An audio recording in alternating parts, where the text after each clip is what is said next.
Okay, high octane, high risky business. I gotta get in here and show you what I'm talking about with these hornets. Now, they are inside all of these apples, and I'm really taking risks here. I guess this is finally the part of the night where they're starting to go away, oddly enough. But they're like all up in these apples. I just have to demonstrate that. Oh, yeah, now you can see them. I just kind of have to demonstrate how hardcore this is for the purposes of my poem. And hopefully I don't get like stung now as I'm like talking about how zen I became. We've been picking our apples all day, and it's a very sacred process for us, but oh my gosh, they're everywhere. I mean, they are literally everywhere. Just suckling, feasting upon these apples. Just getting it. Getting it. And like especially this pile, it's a little tame now. It's calmed down a bit, but like there was mega attack. Oh hey, doing one of my poems. Hey, we got about 1,000,000 apples for you if you want them. Okay, I'll take a few. Yeah, we'll bring you a little bag. They're so delicious. Yeah. Cute pup. I'm dog sitting. Oh, I love it. That's my favorite neighbor. So anyway, you have to see the intensity of all of these hornets that I was dealing with because I'm crazy allergic, and my poetry loving friends, I don't know if I've told you this story, but it's a rather crazy one. I'm now going to step safely away from the hornets because they're really scary, and we've got the dying of the light here, but we're going to just make it with the light. But so I found out that I am allergic to hornets. Interrupt me if you've heard this one before. Oh wait, you can't. I found out that I'm terribly allergic to hornets by getting myself stung in the eyeball. We're just leaning against the chimenea. We didn't even do the little claw thing. We're just improvising here. Yeah, so I never work out, ever. It's bad. I'm a bad person. And I was trying to change that, and I set up this little workout station on my deck, and it was like super cute. I had like a little pad and jump rope and weights, had my little workout outfit on, and I was like, look at me, I work out now. I'm a worker outer.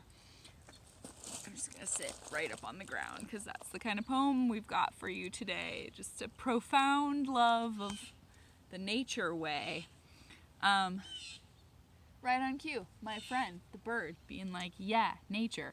So anyway, I set up for myself this amazing little workout area on my deck, and I had like foam pads, and it felt really rad. I think I even had leg warmers on, which just adds to the super ridiculousness of the story. Now this is a bitch you don't really get to working out much. That's the sitch here. And I was jumping rope, and I was like, look at me go, I'm working out, what do you know about that? And I somehow, miraculously, because shit like this happens to me, hooked a hornet. Oh, what is that thing that just fell by me? I don't know, nature is falling. I hooked a hornet perfectly with the end of my jump rope, slingshotted, is that how you, slingshotted, slingshot projectiled the hornet directly into my eyeball where it stung me. It was so horrifying. I had to have like I think it's called cortisol, right? The thing that helps you with allergies. My whole entire face swelled up hugely, huge swelling of the entire face, and I had to have a shot in the corner of my eye. Too terrifying. I can't even believe that I accepted that and went with it, but I did. And so yeah, I had a swollen ass face for about a week. That same week we were going to see Wizard of Oz in 3D, and I had this adorable Dorothy outfit and 3D glasses, but just the hugest face of all time, and I had to waitress with that face. But yeah, so that's the only time I've been stung, and my doctor was like, so you're allergic.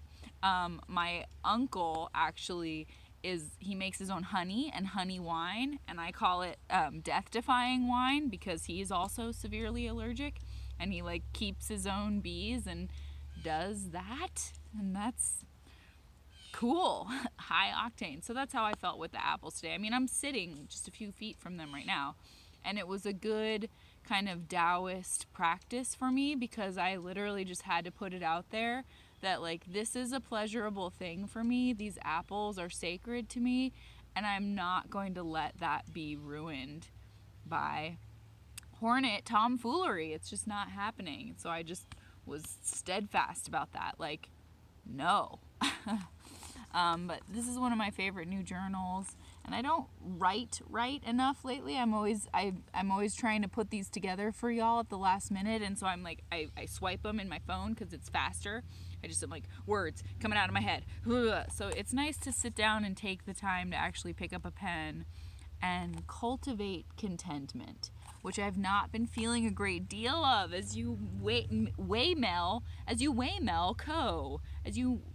may well know.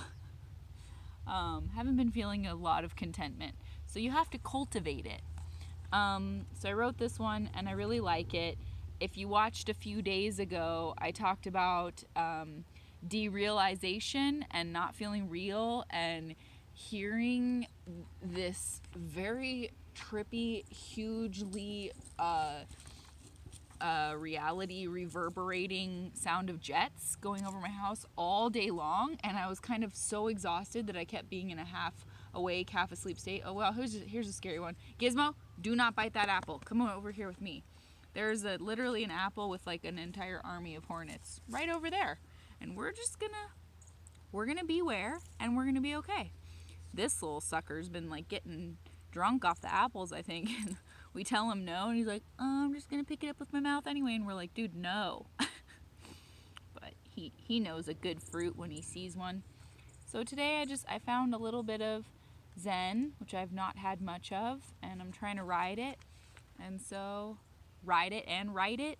So here is some of those feelings. And you just stay over there, army of hornets upon a single apple. Here we go. Jets and Hornets is the title of this one. Jets and Hornets. Glad it turns out I wasn't stark raving mad in my avoidance of feeling sad, half dream, half waking state the other day, hearing jet planes go by way of my vicinity, playing tricks on my lucidity, riveting me with vivid dreams of thunder gods and stifling laws enforced by recourse of bombings and earth-rumbling things. Dreams where desperate angels sing to counteract the attack methods humans fling at their human brothers and sisters. Blisters on their tired feet, so beaten down by the sound of rumblings. I was tumbling down rabbit holes, but not the kind that hold delightful characters, but rather disparaging images, and hedges holding not painted roses, but thorns, forewarning of challenges to come. I hate it when I run from so much, from the clutches of claws and the gnashing jaws of beasts in my dreams, that I scream myself awake and feel just beat, for fuck's sake. Just, okay, enough, that's all I can take. But the rattle and shake of the sky was not imagined by I. It was practice runs of giant airships to stun human onlookers today at the air show. The world glowed in such a warming way. We prayed to the apple tree in her golden abundance. We did a fun dance with the apple-picking claw, its metal fingers collecting the gem-kissed red ones with not one flaw. We saw the jets forming performative clouds, and I pictured the crowd beneath them looking up, mouths agape, taking in the pageantry over this landscape of autumnal burnt orange and citrine leaves. There's days when I believe so deeply, and I scold the mean voices I hold in my head who try to defeat me when I'm seeking beauty or try to find restfulness laying my head upon the pillow. The artistic jet streams billowed, and the hornets made menacing silhouettes. I tried to chuck my inner aching and regrets like the bird-gnawed, bug-burrowed apples we catapulted into the field of horses. So many unseen forces at work. A few intimidating jerks among the apple-drunk hornets got too close for comfort, grazing my ear, wasn't gracing, grazing my ear and chuckling at my screaming panic with their cohorts.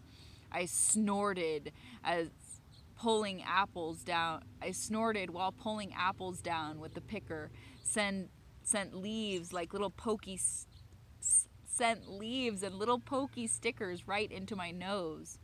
But I know a little dirt in the nostrils is worth all this. The emerald green and marmalade leaves, so crisp and alive. I even zen out and jive with the hornet army who I'm alarmingly allergic to.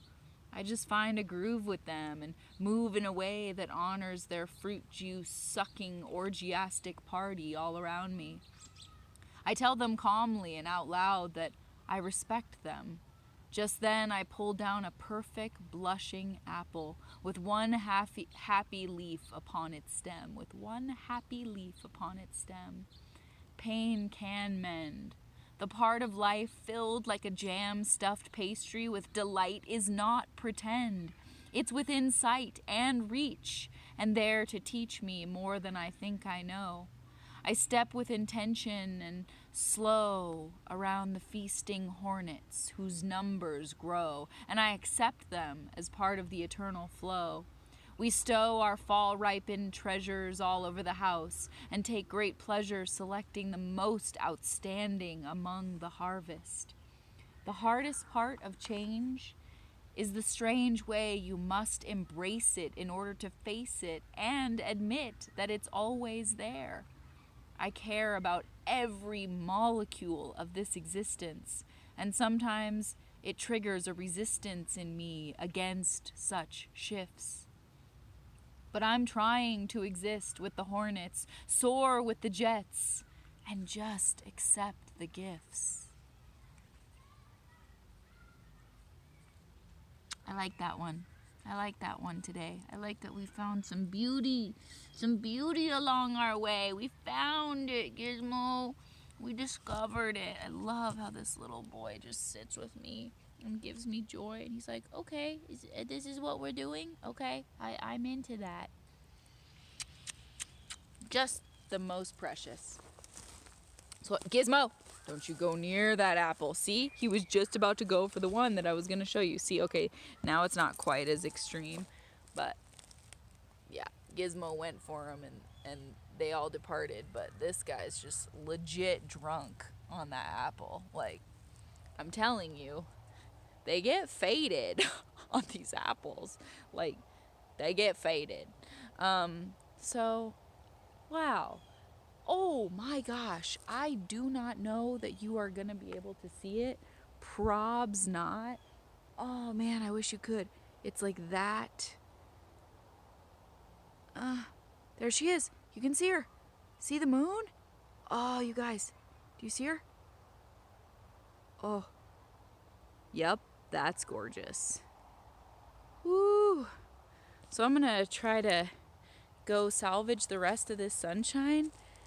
And thanks for your time and meeting my mind with your minds and winding through this whole crazy journey with me.